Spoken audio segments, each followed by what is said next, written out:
Assalamualaikum warahmatullahi wabarakatuh. Perkenalkan, nama saya Agnes Tasya Mindiana dengan NIM akhir 71. Di sini saya akan menjelaskan materi mengenai unsur hara di mata kuliah Fisiologi Tumbuhan. Nah, lalu kita akan membahas apa ya? Di sini sudah ada 3 pokok bahasan. Yang pertama ada definisi unsur hara, yang kedua ada jenis dan fungsi unsur hara, dan yang terakhir ada penyerapan unsur hara. Oke, yang pertama ada definisi unsur hara.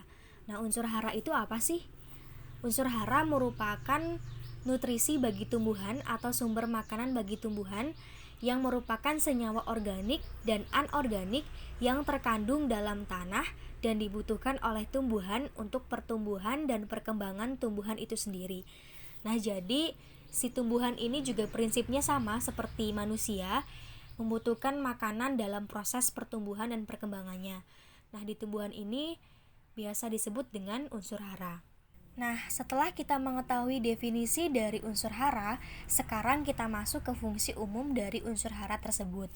Yang pertama, itu sebagai bagian dari protoplasma dan dinding sel. Jadi, beberapa unsur hara itu merupakan bagian yang penting dari molekul sel. Yang kedua, mempengaruhi permeabilitas membran sitoplasma. Senyawa Ca dan unsur-unsur yang bervalensi 2 atau 3 itu mengurangi permeabilitas, sedangkan unsur-unsur yang bervalensi 1 itu menambah permeabilitas. Yang ketiga, sebagai katalisator dalam reaksi kimia. Contohnya senyawa magnesium, mangan itu dapat mempercepat atau memperlambat reaksi-reaksi enzimatik. Yang keempat, sebagai penyangga kemasaman sel. Kation penting sebagai sistem penyangga tumbuhan, yaitu senyawa K, Ca, Na, dan Mg. Kemudian kita masuk ke jenis-jenis unsur hara. Unsur hara secara garis besar itu dibagi menjadi 2 macam. Yang pertama unsur hara esensial dan yang kedua unsur hara non-esensial. Yang pertama ada unsur hara esensial. Nah, unsur hara ini merupakan unsur yang utama yang dibutuhkan oleh tumbuhan dan ketersediaannya itu bersifat mutlak karena perannya tidak dapat digantikan oleh unsur lain. Nah, jika salah satu dari unsur hara ini tidak ada, maka akan terjadi gejala kekurangan pada si tumbuhan tersebut. Nah, di samping kanan atas itu ada kriteria suatu unsur dikatakan esensial. Yang kedua ada unsur hara non-esensial yang sifatnya itu fungsional. Maksudnya itu unsur hara ini tidak terlalu diperlukan oleh tumbuhan atau sebagai cadangan saja, atau bahkan hanya memiliki peran pada jenis tumbuhan tertentu, misalnya senyawa-senyawa tersebut. Nah, untuk unsur hara esensial ini dibagi lagi menjadi 2 macam.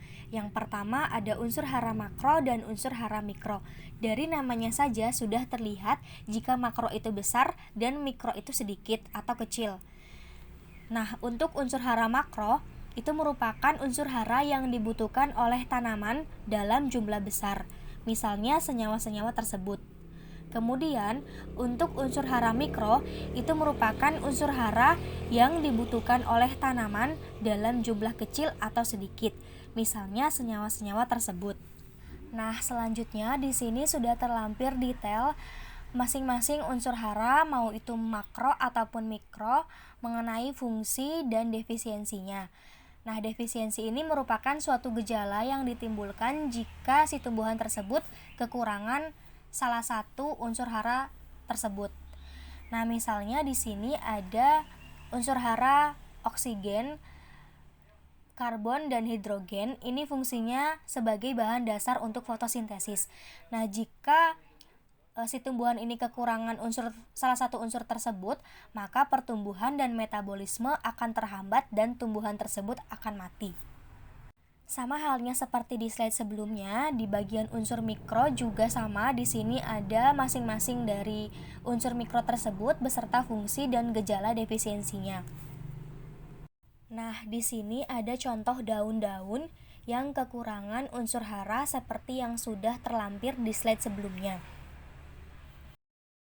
Oke, pokok bahasan yang terakhir itu ada penyerapan unsur hara. Nah, penyerapan unsur hara ini dibagi menjadi dua, ada penyerapan melalui akar dan penyerapan melalui daun. Nah, khususnya organ yang berfungsi menyerap unsur hara dari media tanaman itu kan akar, yaitu bulu-bulu akarnya. Oleh karena itu, kontak air atau unsur hara dengan permukaan sel bulu-bulu akar itu merupakan bagian yang sangat penting dari proses penyerapan. Nah, ada 3 cara atau peristiwa gerakan air dan unsur hara ke permukaan sel bulu akar, yaitu melalui 3 cara. Yang pertama itu ada intersepsi akar, yang kedua ada aliran massa, dan yang ketiga ada peristiwa difusi. Nah, yang pertama adalah intersepsi akar atau penyusupan akar. Ini terjadi akibat dari pertumbuhan akar dari pendek menjadi lebih panjang, dari tidak bercabang menjadi bercabang, dari bercabang sedikit menjadi bercabang banyak.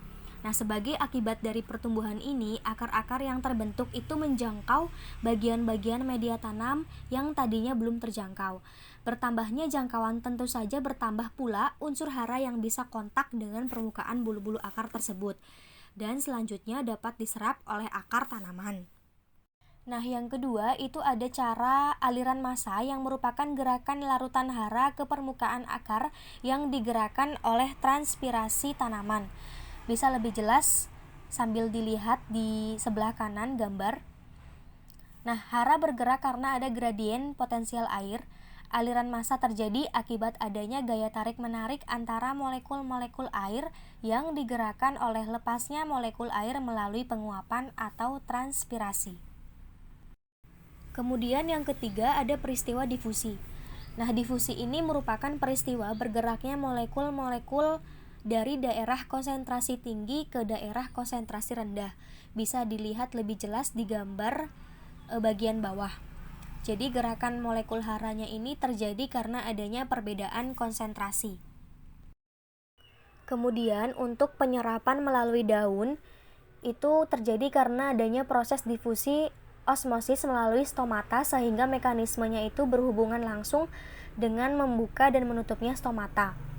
Nah, nutrisi lewat daun ini merupakan metode sebagai alternatif untuk mengatasi kekurangan dan ketidakmampuan akar nutrisi dari tanah ke tanaman.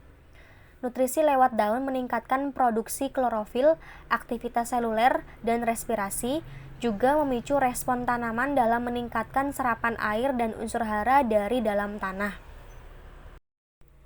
Nah, kemudian di sini ada faktor-faktor yang mempengaruhi penyerapan hara. Yang pertama itu ada sifat fisikokimia ion. Nah, maksudnya itu ion dengan valensi sama, itu laju penyerapannya itu berkoleransi negatif dengan jari-jari. Laju penyerapannya semakin menurun dengan makin tinggi muatannya, karena muatan yang lebih tinggi menyebabkan interaksi dengan muatan membran meningkat. Faktor yang kedua yaitu interaksi antar ion.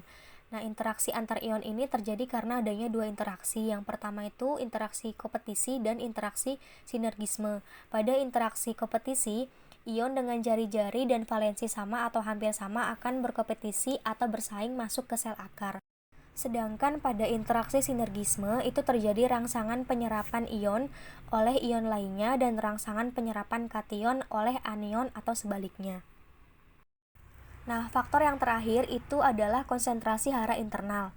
Umumnya, makin tinggi konsentrasi hara tertentu dalam jaringan tanaman, itu laju penyerapannya semakin menurun. Hal ini terjadi mungkin karena bocor atau alat angkut mengangkut kembali hara tersebut keluar dan tekanan osmotik meningkat, kemudian turgor menurun sehingga sel tidak efektif lagi. Baik, mungkin sekian penjelasan singkat mengenai materi unsur hara dari saya. Jika ada kesalahan atau kekeliruan mohon dikoreksi. Terima kasih. Wassalamualaikum warahmatullahi wabarakatuh.